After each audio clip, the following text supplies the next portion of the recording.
Welcome back to Just Giants with Grump and the Cranky Fan, the best damn podcast for the best damn football team.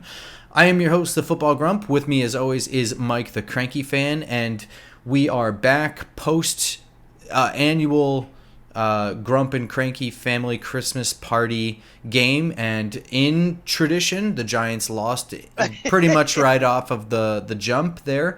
24-6, the DeVito dream, I don't want to say it died. I mean, he's already had a real stinker the game against the Cowboys. So, I mean, the DeVito thing was always kind of a fun little meme, and this was no better or worse than other games we've seen from him. I think the DeVito fever dream has died. I mean, you can still love him. You can still think he's a fun story and all that stuff, but well, from all accounts, he's a very likable person because he doesn't say or do anything that's too stupid or annoying or anything.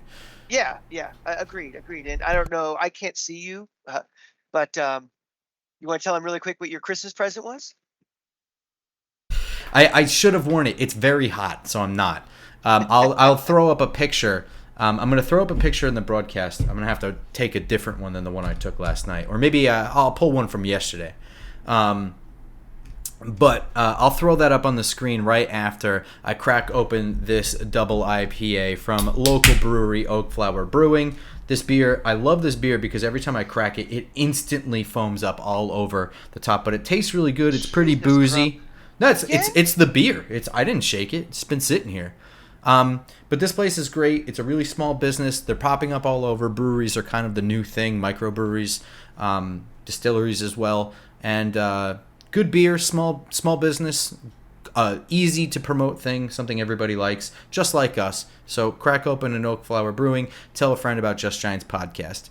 And that's me right there wearing the greatest Christmas presents I've ever. I mean, that's quick turnaround on your part. This picture is literally like seven days old that you had to reference. It's pretty fantastic because I wish I had the right person who actually tweeted this. It was one of the writers. I don't know if it was Art Stapleton or Jordan Randon or one of them. Actually, they had a picture from Sunday and had a link that said, if you want to buy this, here's the link to buy it. And the first thing I thought was Grump, because we're having our big annual family Christmas party on Sunday where he referenced where we always watch the Giants lose, and the power of next day air. It was delivered, and he was the hit of the party. I didn't take it off. Literally, I wore it all the way home in the car. It's pretty fantastic. Yeah. And I had it on for like, I want to say an hour sitting in my apartment. It's just not. It's not cool in here. It's very warm. So yeah. When I first opened, I was like, "What is this? Like a feather boa? What the hell did he give me?" And when it finally dawned on me, I was like, "This is probably the greatest gag gift I've ever gotten." Gag gift. All right, fine. I will wear it to every press conference we have. Maybe down to the Senior Bowl or something. Once we get our 1,000th sub on YouTube, we will have a press conference you can wear. The only thing is, the only bummer is that the Christmas party was like a week too early for the possibility of Christmas cards. That's true. Yeah. Well, that's why we have Instagram. So. Well, you know what? I can use the picture now for next year. So, I love that. Also, thank you. That is just outstanding. And the joke didn't get old either. Like No, I mean, we were at a party where it's just. We have a pretty traditional Italian Maltese family, so there are lots of trays of pasta and trays of chicken, and so it felt like we were having holidays with the DeVitos anyway. So it just fit in perfectly. It was great. So I know you and I were talking about this off podcast, but I mentioned on the preview show that we had briefly discussed the possibility of setting up a camera and recording what that party is like in front of the TVs. And it's not, especially this year, it wasn't wild and crazy. There was a lot less people than normal. But I honestly think that would have been fun because there's a core group of the family that are big football fans. And then there's a core group that are there. And they know we're just fans of us because we're great. They're fans of happiness, and they hear cheering, so they cheer too. And I honestly think that family members walking in and out with food and drinks into the screen asking stupid questions about what the penalty was for. I honestly thought it would have been hilarious. But it was we thought of it way too late. And it may happen in 2024 again when we're 4-10 or whatever we are, and we're looking for a gag. So keep Honestly, on the lookout. I would hope that next year, rain or shine, in terms of Yes. season. You know what I mean? Because I think it's fun either way. I think if they're terrible or if they're good, it's still fun because you have a half of the family that loves football and the other half that doesn't know what's happening. And then the other half are Jet fans. So Well, yeah, yeah. yeah. We, you know, we don't choose our family. We choose our Obviously. teams. Nice. All right, so this game, 24-6. What happened? What's different? Nothing, in my opinion. I don't think anything. There's some things that I think made this game interesting, but for the most part, like what happened with the offense, I don't think a lot changed. I think mostly they were dealing with a completely different style of defense. This was very much what 2 weeks ago beating New England felt like. I mean, we went into some level of detail about Green Bay decided that they were going to try and force Tommy DeVito to beat them dink and dunk. He was going to have to complete a lot of passes. He was going to have to make a lot of correct decisions. But the offset of that was that Green Bay wasn't going to pressure him. And he called their bluff. I mean, he stepped up to the challenge. He completed the passes he needed to complete. He extended plays. He made some brilliant throws in that game. And when given time, he looked almost like he belonged on an NFL field. He clearly still looked like a backup in that game, but he didn't look like a third stringer. He looked like a backup in that game. Well, when you bring pressure and you do end tackle stunts like New Orleans did, and they hit him hard. I mean, there was some where they were rushing very, very calculated blitzes at him, and he was getting crushed. 7 sacks. Big difference from Green Bay to here. 7 sacks to 0 sacks. And I'm even going to go a step further than that. Never mind he was getting hit hard. I have a conspiracy theory about this league where this league has, and I mentioned it to you while we were watching the game yesterday, that this league is getting very unwatchable right now because there are so many backup and third string quarterbacks going in. And I'm really getting the sense that defenses are thinking about not just getting to the quarterback and sacking him, they're thinking about knocking out quarterbacks to have a have versus have not situation. I've seen so many times, whether it's a Giant game or any game in this league in the last several weeks, a quarterback going into slide and these guys not for 1 second letting up to try to, stop a blow. Now, whether they call, a personal foul or not, that's in the eyes of the beholder of the refs. But I saw a team that reminded me a little bit of the Greg Williams Bounty Gate Saints defense trying to take out a quarterback. And I don't think that's just Tommy DeVito specific. I think it has nothing to do with doing this or any of that stuff. I just think right now defenses are seeing that get a quarterback out of a game is an advantage. And How do you feel he about was that? Let's pretend that your theory is sound, right? Let's say that an email. Let's pretend that an email leaks, and there's like some communication between head coach and defensive coordinator that's like, "Hey, been noticing this, whatever. Maybe we can hang around if we're able to hit this guy. He's injury prone and whatever." How does that thought process make you feel? I'm just curious where your head's at. I think it's awful. I mean, let's play the game. The game is made to be played within the lines, within the rules. My team is better than your team. When you have to feel you have to get an advantage by taking out the most important player on the opposing team, whether he is Joe Montana or whether he is Tommy DeVito, I think that's trash. And I'm not just singling out a trash organization like the Saints that have been, disgusting uh, residents of the NFL for the last 25, 30 years. I think it's just in general that um, I don't know. There's no place for it, and I think it's making the end product even worse by doing that. And you're going to see more and more, fights on the field, more people getting personal fouls, more animosity, more ugliness on the field, where it's not football anymore. If it starts to become wrestling at some point, so I think it's awful. So I'm interested in, because I'm an annoying jerk, I always have to play devil's advocate. But Sure. I don't. I mean, no normal, rational, sane human being is going to argue against what you said. Totally Yeah. agree with you. There's no place for it. It's not competitive. It's not sports. It's strategic. Being a baby is what it is. That's how you throw a tantrum. It's literally the plot of The Karate Kid and like every other movie, right? You're supposed to hate that guy because you sweep the leg. You know what I mean? Like, you just don't do that. It's not fun. It's not fair. And it's not competitive. You hate it because it's not even, it wasn't Johnny's idea to sweep the leg. Right. It was the coach telling him to sweep the leg. Right. So that's why you hate it even more. Which is essentially what you're saying, right? Coaches, whatever, scheming for this. And I don't want to say it's a counterpoint, but here's something that does come to mind when you say that. I have also noticed, and this goes beyond this year, the rules in the last 20 years, I want to say since the tuck rule and definitely since Brady tore his ACL in the preseason, has skewed to not only... I mean, it has brought the NFL to the point where hitting the quarterback is not allowed. And I think that that's not football. I think that's not competition. That's not fun to watch. And I think it's frustrating. But what it does is it leads to bad behavior. And what that bad behavior is, waiting to the last minute to slide, heading towards the sidelines like you're about to run out of bounds, and then running up it. Because you're playing to the defense, trying to not get a penalty, trying not to get a $10,000 fine when they only make, $12,000 per game or something like that.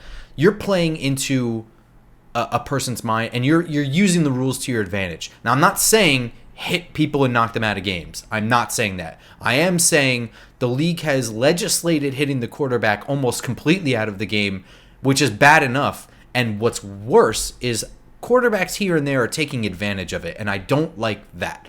Again, I'm not saying hit them. I'm not saying knock them out of the... I'm not saying to do anything that's not within the rules. I am saying the league sort of formulated this problem. They certainly set up the dominoes if they didn't knock them over. And quarterbacks are taking advantage of that. And mine is a conspiracy theory, which I kind of tongue-in-cheek say, but maybe 4% of me believes. But the rational answer is what you just said. It's just that, it is harder and harder to be a defender in this league for all things.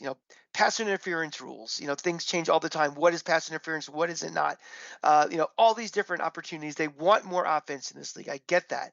And, people also forget, too, football is not played at the speed of instant replay. Football is played in real time with the fastest, strongest, biggest athletes in the world playing against each other. And these things do happen. I agree with you wholeheartedly that these quarterbacks know that, and they're going to use that as a crutch to get any sort of competitive advantage also. And I honestly don't know what that balancing act should be between protecting quarterbacks, protecting the integrity of the game, protecting the integrity of defense, and just playing on the field. I don't know how this is going to play out, because I feel like, you're right. Every time somebody gets hurt, it's like, see, we need to do more. We need to do more. And more penalties are called on things that have nothing to do with a quarterback getting hurt. Mm-hmm. Now both sides take it to the extreme. The quarterbacks are doing their little things, and the defenses are, a 15-yard penalty, and maybe this guy getting thrown out in return for this guy not playing anymore today. Yeah. Or maybe this division quarterback who I won't see for the rest of the year, or this team won't jump ahead of me in the division standings or wild card. That's a pretty easy trade-off for me. 100%. Yeah. So, and Tommy DeVito is somebody who ran for 70 yards. He took a wallop of a hit, which, in replay, I can understand. I totally understand why it was flagged on the field, right?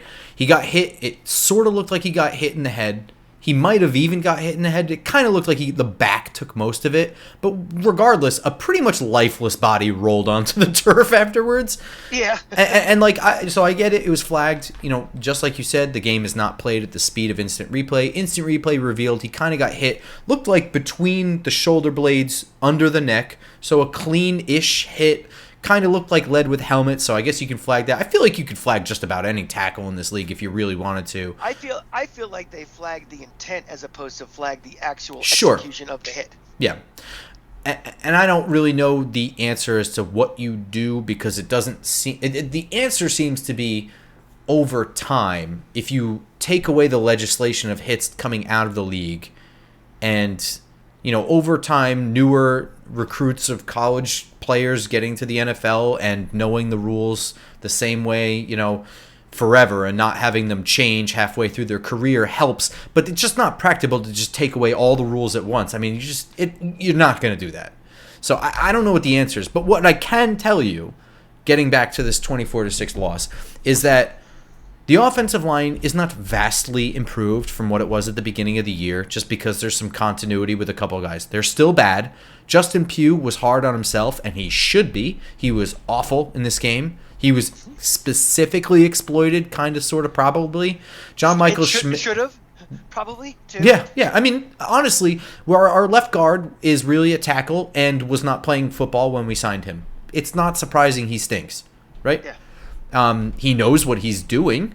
He's not clueless out there. He's just not very good. He's not good. Yeah. Here's my biggest thing. Our own game sucks. It is so bad. Right now, can we be honest about what Saquon Barkley is and isn't? Please.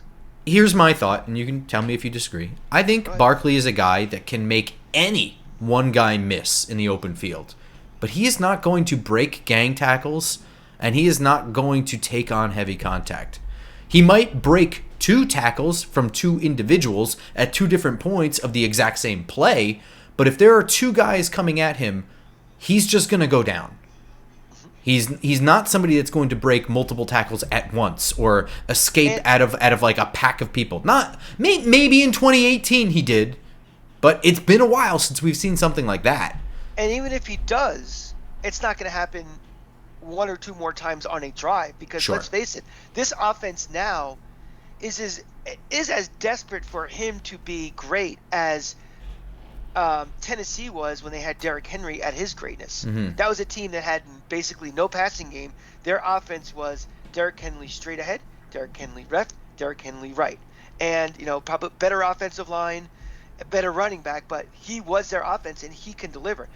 Saquon Barkley's not that guy, and this is obvious. Well, so that's what I was going to say, and it's not his fault. I don't think he ever really was that guy. So I don't think I ever wanted him to be that guy either. I'll second that. I think even he let slip in his contract negotiations this year, when he was talking about last year, he was practicing being this receiver out of the backfield, and then injuries happened or whatever happened, and last minute they're like, they need you to run between the tackles. So he had shed weight, he had done all this work, and now they were asking him to do something completely differently, which I would argue he was never good at, running between the tackles or taking on contact. He wasn't like horrible at it, but he's not great at it, and he never really was. He doesn't like taking on contact at all, because we've been complaining for years about his lack of pass blocking. Yeah. Too. Yeah. So he's just a guy just does not, and that's not who he is. That's fine. There are running backs that succeed that way. They just tend to that way. Yeah. They tend to receive well, and they like he's the kind of guy that when running the ball, he's going to hit the edges really, really well. He can hit a hole and break one when a defense is worn down, I would say, in the second half. But for the most part, I don't want him to be a quarter 1 and 2 workhorse. And I know that they probably don't want that for him either. They want him to be a receiving back. But Eric Gray is not a between the tackles guy either. To me, they didn't prioritize his complement. And I think this has been the problem from the beginning with Saquon Barkley. The moment he got hurt and you knew, I mean, like 2019 or whenever he got hurt for the first time with the ACL. I think it was the very beginning of 19, right? Yes. You knew he wasn't going to come back and be the exact same guy at a certain point. It's been years. It's 2023. His complement at this point is somebody who will ram it between the tackles and will get the tough yards. To me, that's the compliment. And that doesn't mean that Saquon Barkley only sees the field on third down as a receiving back. It just means when you need to establish a running game, I don't think Saquon is the guy. But here's the thing, though. In spite of all the things going against him, you're playing with a third string quarterback, so you can see linebackers and safeties are creeping up. They're not afraid of anything deeper, so they're playing to stop the run. Also, in fact, we have an offensive line that just does not run block, who can't handle. And that's the other thing too. Yeah, I'm not putting this all on Barkley. But for all of these things, his longest run was for 4 yards.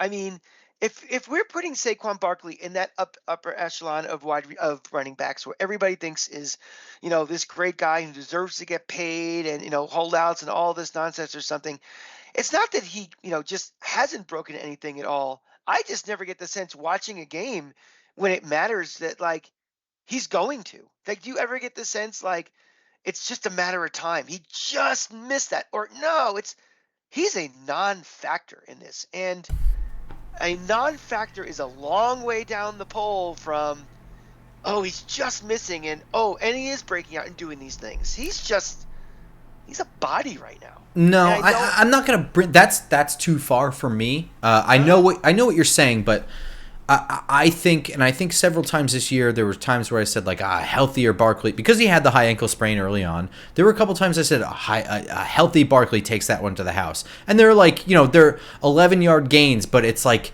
the last possible guy tripped him up. So like it is there. He is breaking it, and that Packers game too, that fumble. That was the one. That was the break. And honestly, that really is the game sealer if he doesn't fumble, which, again, is his fault, not taking it off of him or whatever, but was weird. It was a weird play. I'm not sure that that's a fumble if it's not called a fumble on the field. So, whatever.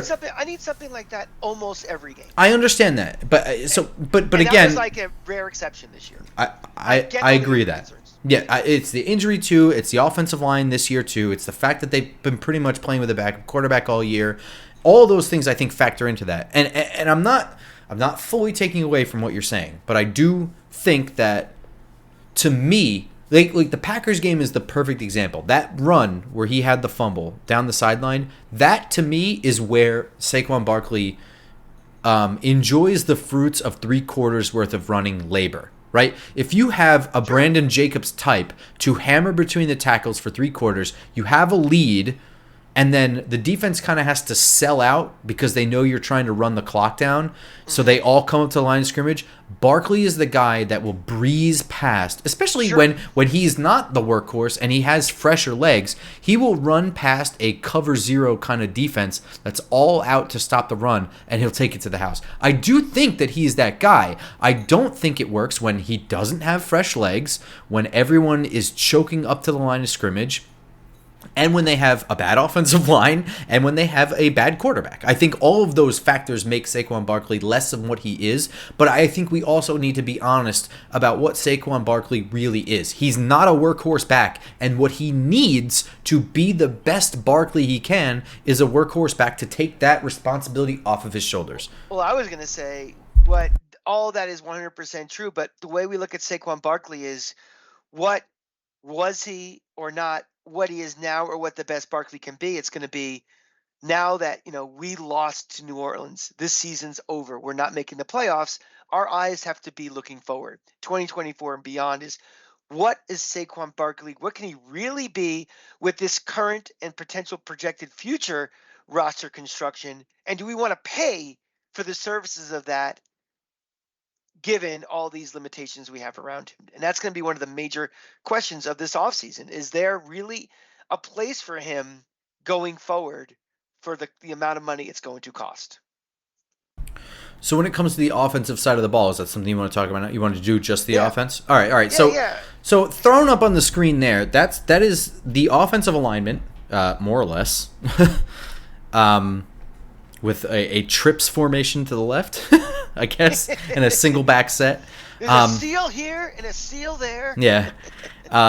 All of those starters have a different font and are listed at the top, and everyone listed in red is not under contract in 2024. I didn't get crazy with RFAs, ERFAs, UFAs, or dead years or anything like that. This is just straight up under contract or not under 2024. And I think you can see, like, what are some things that jump out to you right away as a major concern? A major concern right now is I'm looking at offensive line that's really bad right now, and I see 2 guys that are not under contract, and I see a third guy that is, if there's a different color you can put in for Evan Neal, may not be in this position next year even. I see as number 1 and number 2 fix for this team, because it doesn't really matter who you have on the outside. It doesn't really matter who's running the ball. I see there's 2 reds at running back. If defensive linemen and linebackers are in the backfield when you get to Mississippi, it doesn't matter. So we got to, you can't see my finger right there, but I am circling this offensive line as priority 1, 2, and 3 right now.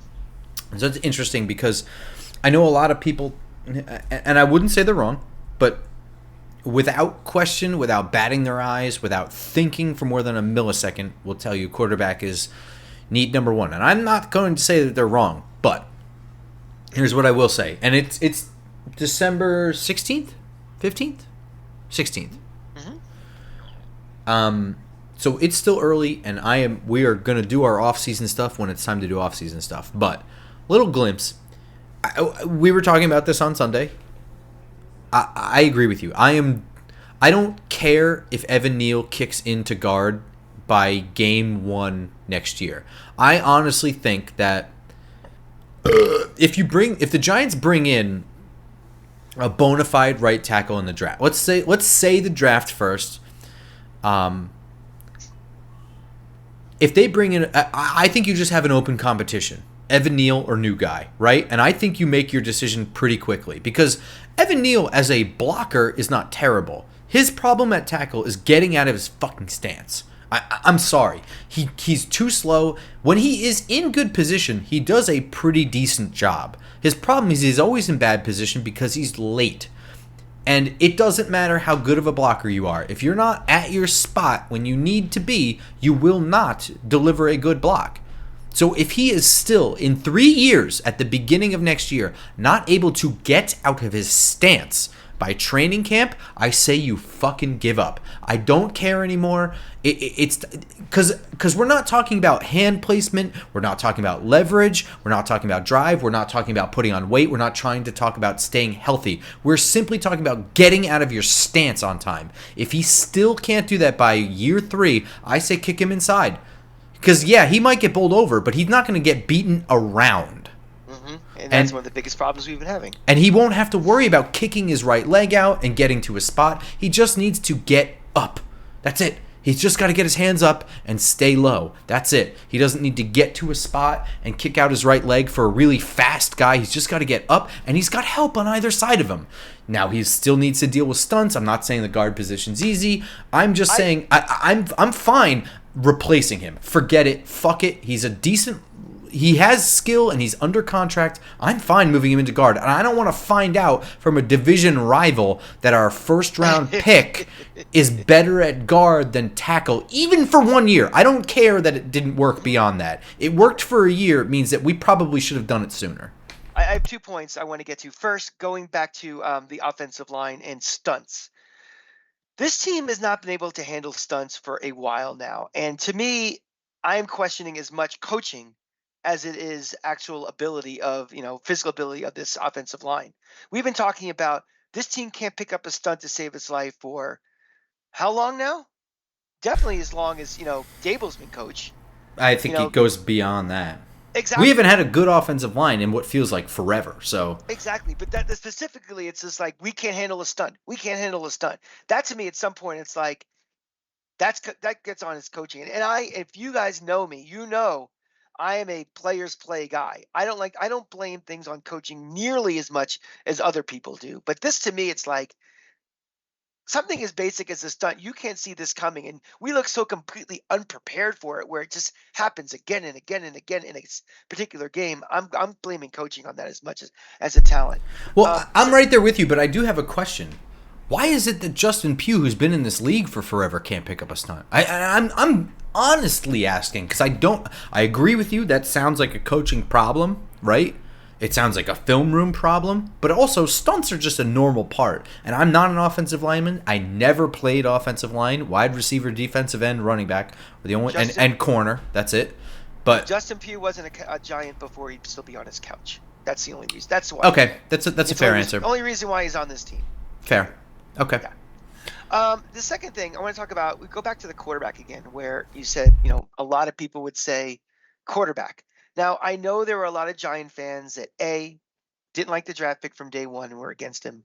B, disappointed in his lack of development in his first couple of years. C, think he's an injury risk.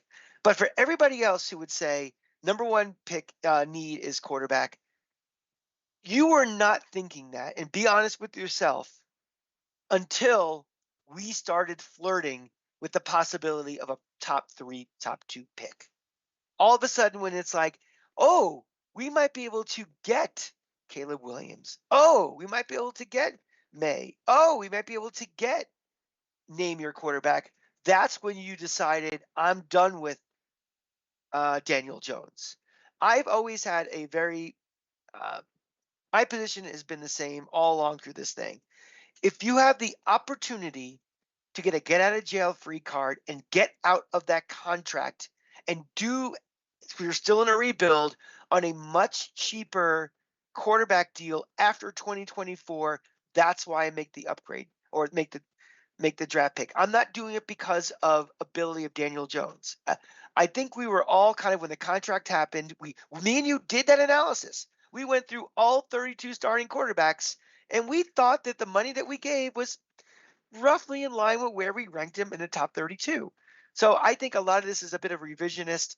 Oh, they got visions of, with the first pick, the Giants select X, and all of a sudden want to kick the quarterback to the curb. But if you really take a deep look on what you see this team needs and look at this sheet that Grump put up, you will see that is not the biggest need on this team. And if you watched a game like yesterday where a guy like Tommy DeVito, you think he's been hot shit the last couple of weeks, imagine what he'd be like with an actual offensive line. All of a sudden, he might be a pretty decent enough guy who can come in and play and win a game for a game or two. Yeah, in regards to the looking at this and what I see, right? I'm not going to disagree with anything you said, so right. No reason to go on. I will note that with this loss, we are back inside the top 10. We're picking at pick 7, so not an awful spot to be picking a quarterback, or at least be considering one. You're within trading distance, I would say. But in any case, when I look at this, I mean, Isaiah Hodgins is a restricted free agent. That covers the that sort of X receiver or whatever. And you can get another Z receiver to follow up Wan'Dale Robinson if you want to. Just somebody short and shifty. Probably a veteran presence is somebody you want. But I look at this, and the number one thing is our right tackle stinks and is hurt. Our left tackle got hurt again, and we have no tackle depth. We didn't when we started. We still don't. That's a huge problem. What was our number one concern going into the season? Tackle depth. Yep. And, our best offensive lineman year-round in terms of availability and ability, combined, probably for 2023 is Ben Bredesen, is not under contract. Since Andrew Thomas missed a bunch of time. Not his fault, but missed time. There's no backup center to be spoken of. And there's really no left guard. I've always viewed Josh Azudu as a wonderful utility offensive lineman that has a ton of versatility, but was never really a starter. And that's great because he can play as long as you have him ready for game day on like 3 spots on the offensive line at least. That's great, but he's not a starter. And we saw that this year. I think that's, and I'm not worried about Barkley. I'm not worried about Breda. Those are usually, you can probably retain Barkley if you want him. You can replace for cheap if you want. Lawrence Cager, I don't care. But again, it doesn't matter. It doesn't matter if you have anybody blocking for him. Exactly. And at the end of the day, and I don't get me wrong, I would love a shiny new quarterback. I would be happy to think about more than just 1 year of good Daniel Jones play. I would love to be hopeful for more. So I'm not against a quarterback in the top 10. I'm not against any of that. But to me, the glaring thing, when I look at this, it's the offensive line. It's a fucking mess. Yeah. And it's kind of funny, and we're gonna get flipped to the defense. I think in about a minute. But when Joe Shane got here, the number 1 and 2 needs were the number 1 and 2 picks, and they're still the same needs going into 2024, probably with edge and tackle. If you were to pick one need from each side of the ball. You have anything else to say on Tommy DeVito and the offense before moving on to the defensive side of the ball in this game and going forward? I do not. I don't want to talk about last night's game anymore. Well, here's what I'm going to say about last night's game. 2 things, because they're important pieces for building on and what we already have. Jalen Hyatt was 0 for 3. No catches on 3 targets. They were all tough catches, but that's what we need to see from him. And we have seen him make tough catches this year. So 0 for 3 in a game where we needed catches, not good. Now let's flip to the defense. Dory Jackson was terrible in this game. I mean, first of all, this defense was bad. I don't want to say the defense is the reason they lost, and a portion of my conspiracy theory brain that I shut off and didn't write a note for is that this was the game where the defense was like, offense, help us out a little bit. Even though there was no need. With no Chris Olave and no Ryan Ramczyk, there was no reason for the defense to need the offense to score tons of points in this game. But, I mean, giving up, at one point, the Saints, Derek Carr and the Saints, without their better tackle and their best wide receiver, were 7 for 7 on third down, including like a 3rd and 21. That is not... You will never win a football game like that. And it's funny to me that Adoree Jackson is the one that got smoked so badly. I don't really understand what happened. I don't know. Lots of zone coverage in this game. I don't know what we were doing. That's not really the identity of this team. I don't know if that's because maybe Cordell Flott was pretty shitty last week. But, you know, I personally, I don't go into games game planning based on what happened last week too much. I try to game plan based on what we do best and what they do poorly. And if they do something really great, I try to take it away. I look at things game by game. I try to forget last week as much as I can. I'm confused. I don't know what happened in the defense in this game. I want your thoughts. Sometimes you just play bad games. I honestly do. I mean, I think you can look at every team around the league this year and be like, what was that stinker? And I think this was just one of those stinkers. I think there is something to the, you know, what you said before. This defense has really been keeping this team relevant for the last almost month or so.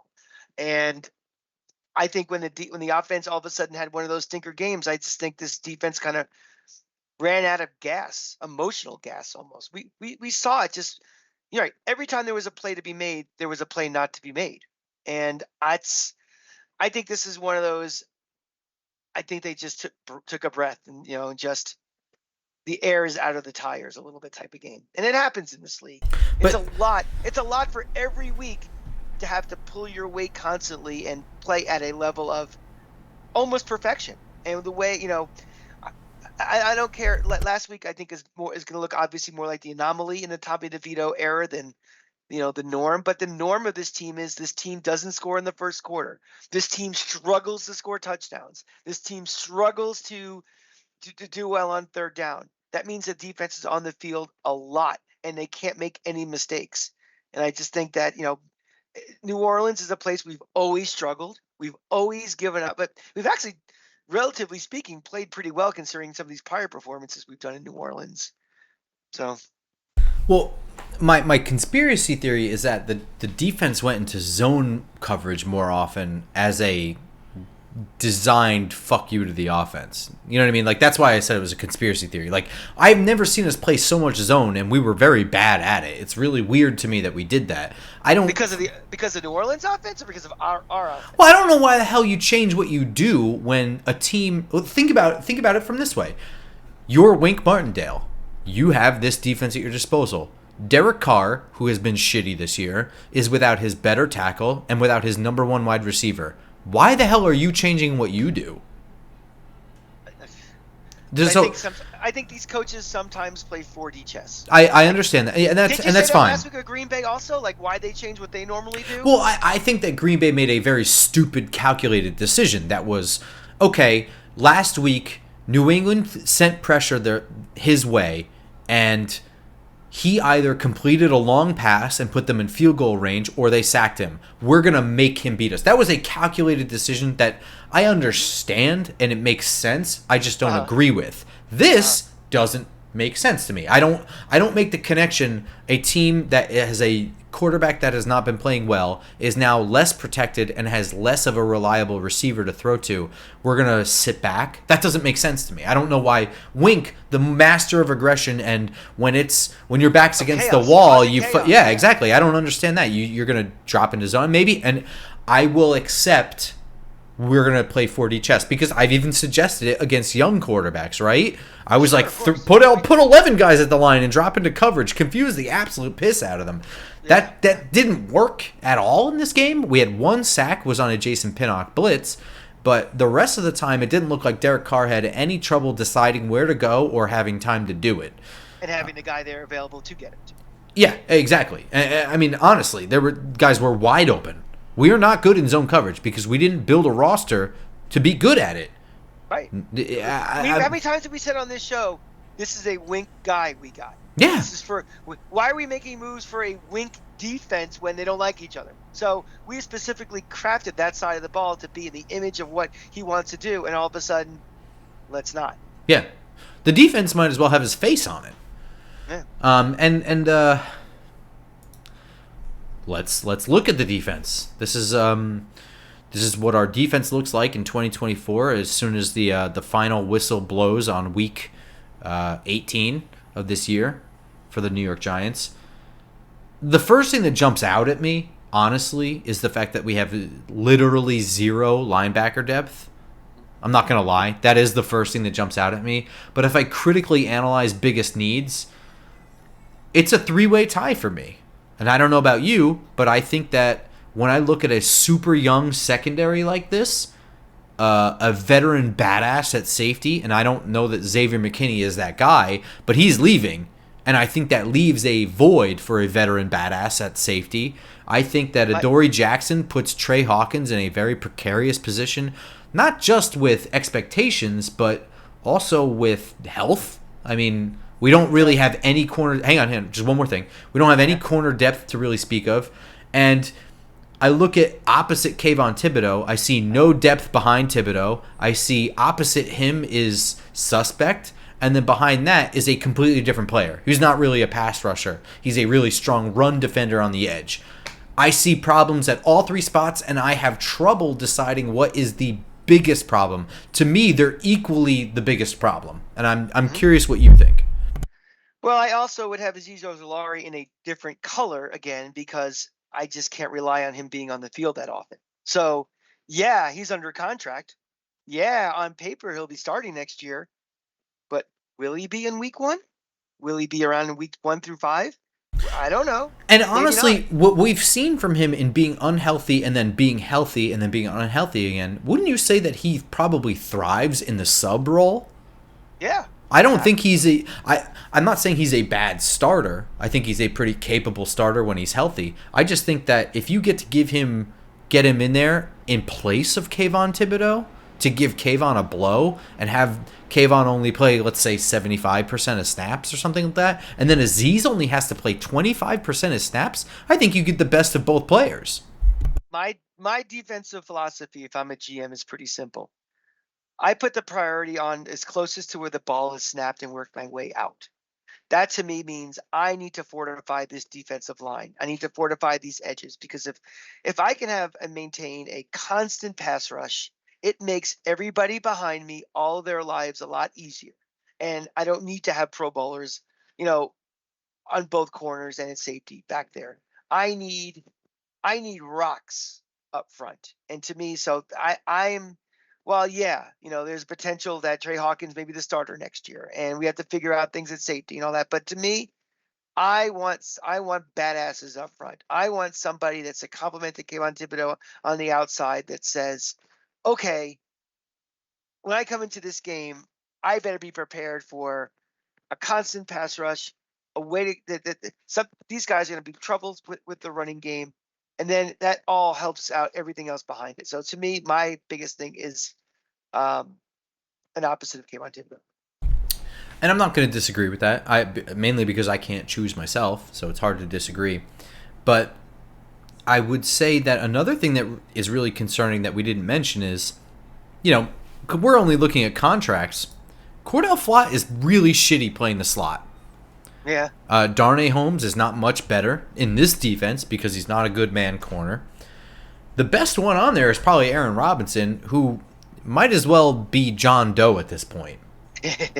And I know Dan Duggan's position is that he was hurt. There's no specific need for him to come back in terms of positional value. Like, they're not on a playoff run right now. Not really, anyway.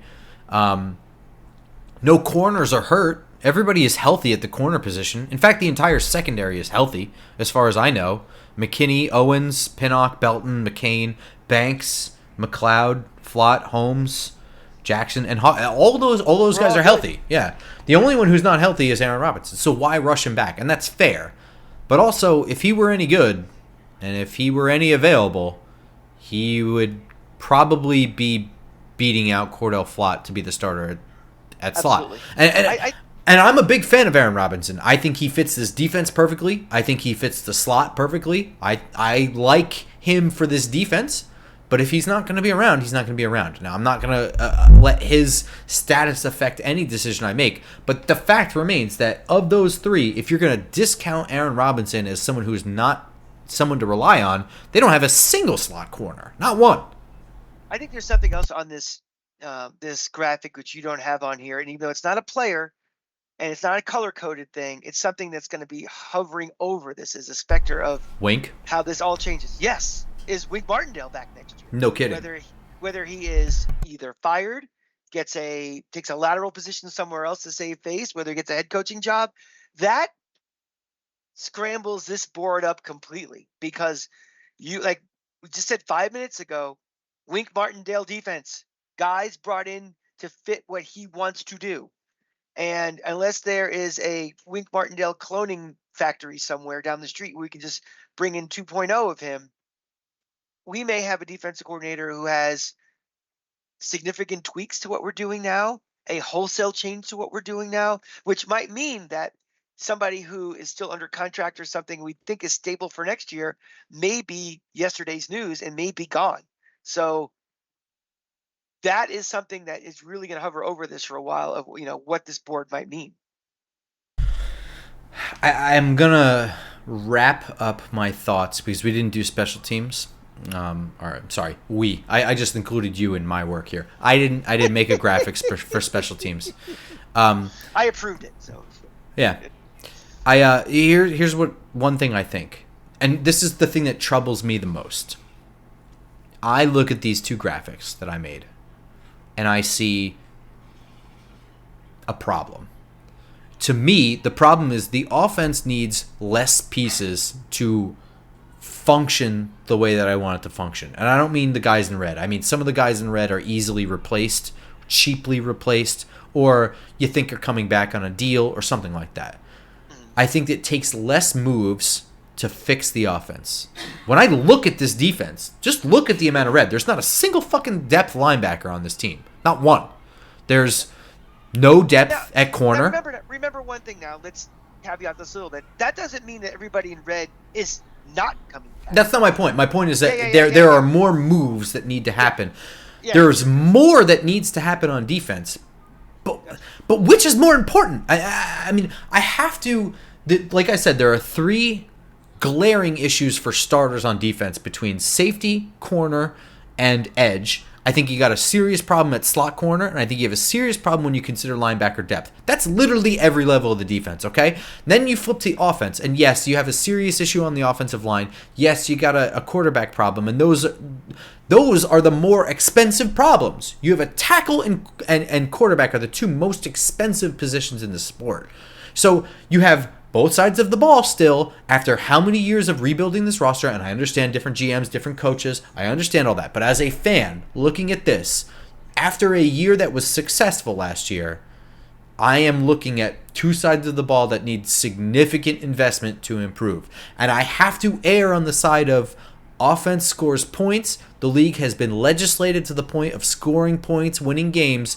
Fix the fucking offense. Forget the defense. I don't care if they give up 25 points a game. I need an offense that consistently scores 28 to 35 points every single game. We have to get there first. That has to happen.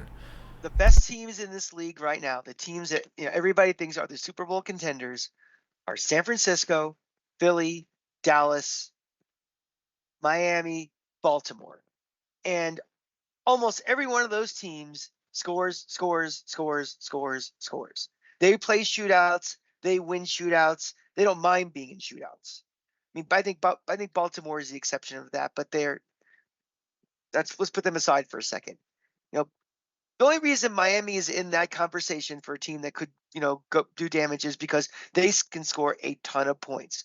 You watch a 49er game, even with a a story I think is just as good, if not better, than Tommy DeVito at quarterback. They put up 40 plus points against the best teams in this league. Dallas, Jekyll and Hyde home on the road. But you know something? When they're rolling, they're scoring 1,000 points. Philly You mean when they're at scores home? a lot. The Dallas? Yeah. When they're at home. Yeah, different story on the road. But when they're at home, they're scoring 1,000 points. So I agree with you completely. That's the way this league is going. It's who has the healthier quarterback, and the healthier quarterback scores the points. Protect that quarterback. Keep him upright, keep him safe, keep him healthy, and then protect him so he can do his job. That way, your receivers can get open. You can have a wisp of a running game. Yeah, I'm with you 100%. And also, it's more fun to watch, to be very honest. Even if we're not going to be a championship team next year, I'd rather watch a game where it's, 28-21 as opposed to 19-12. You and I high five in the stands for all of 45 seconds after a sack. After a touchdown, what is it, 5.5 minutes? Oh yeah. Because you got the touchdown, then the 3 replays to confirm it, the extra point kick, and then you have all that time for commercial. Then you have the kickoff. We're all still thinking about the touchdown. That sack. There's another play. Back in the New York groove for a sack. No, and I mean I chose a sack. An interception or a fumble recovery. Yeah, I get it. But it's pretty quick. It's one commercial break before the offense is on the field, and you have to score points. The defense scores sometimes, more recently, but yeah, I agree with you. That's kind of where we are with this. We're thinking about next year. The DeVito story is still fun. I am not out on the DeVito story. I'm going to continue. One last thing about the DeVito raising story. The cutlet. Go ahead. I have one thing. I believe it was today, or maybe it was last night. Brian Daboll said that Tommy DeVito will still be the starting quarterback going forward because he, quote, earned it. Do you believe that? Two-part question for you, Grump. One, has he earned the right to start? And B, has anybody on this team earned the right to start, to be very honest? I'm going to answer your question. I do think that there's an easy answer for this, and I don't know if you're going to agree with it. I don't think that Tommy DeVito earned a right to start. I think that he earned enough to show that he is willing to learn week after week.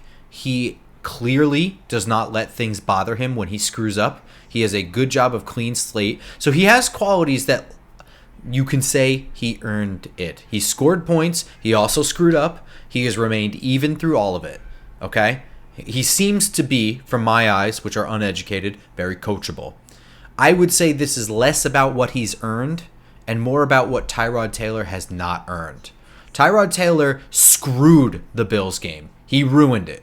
And I'm not talking about right now, we're not talking about playoffs, but last week, that was important. That was very important for the playoffs. I think it's less about what Tommy DeVito has earned, because you're right, very few people on this roster have earned anything. Some, very few. It's more about what a veteran was incapable of doing, and he ruined a very veteran play at the end of the half that killed the Bills game. in the same game. Yes. Twice. I think we're talking more about Tyrod Taylor has not lived up to he hasn't done what he needs to do. Ability-wise, he's what we expect. Veteran, mental-wise, decision-making, he screwed up. And he's always been the injury guy. You put them together, I'd rather just roll it. At this point, why? You're not going to re-sign Tyrod. And it's not future thinking, but I think if you want to give Tommy any kudos, he hasn't made the huge mental error, and he's the one who gets the mulligan for it. That's my thought.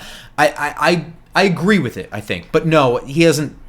The 31 points against Washington, the 24 against Green Bay, and I know there's some defensive points against Washington. Those are not reasons Tommy DeVito is starting, in my opinion.